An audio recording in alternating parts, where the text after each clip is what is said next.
अब याद करिए 2017 के पहले के उत्तर प्रदेश को, और दूसरे तीसरे दिन दंगा होता था। बहनों और भाइयों, इन दंगाइयों का उपचार ही डंडा है, बिना डंडे के मानेंगे नहीं।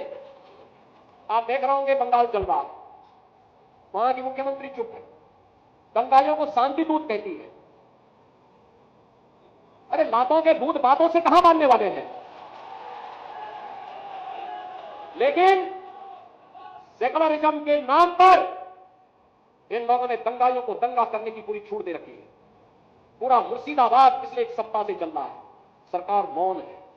बहनों और भाइयों, इस प्रकार की अराजकता पे लगाम लगनी चाहिए, और मैं धन्यवाद दूंगा इस बात के लिए वहां की माननीय न्यायालय को, जिन्होंने वहां पर केंद्रीय बलों की तैनाती करके वहां के अल्पसंख्यक हिंदुओं की सुरक्षा की व्यवस्था करने के लिए कदम उठाया है, और आज केंद्रीय बल वहां पर तैनात है। आपने वहां की पीड़ा सुनी होगी।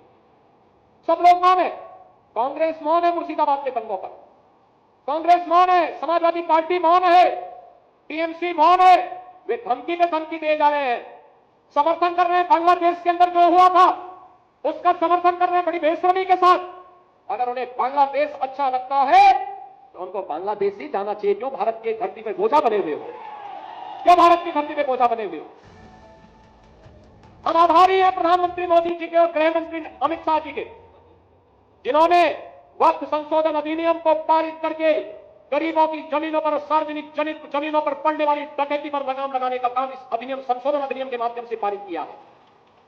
अब ये जमीन जो वापस आएगी, बहनों और भाइयों, इसमें हॉस्पिटल बनेंगे, इनमें गरीबों के लिए मकान बनेंगे, हाई राइज बिल्डिंग बनेगी, यहां पर स्कूल बनेंगे, विश्वविद्यालय बनेंगे, निवेश के लिए लैंड बैंक बनेगा।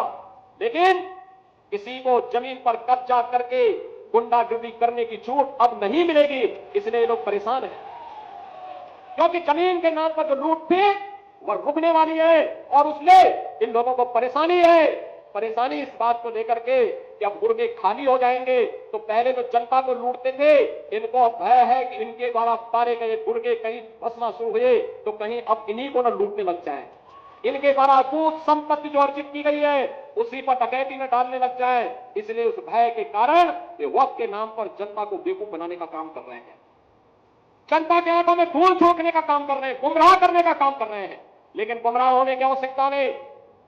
हमें देश के संविधान पर, बाबा साहब भीमराव अम्बेडकर के द्वारा बनाए गए संविधान पर विश्वास करना है, विकास की प्रक्रिया के साथ जुड़ना है।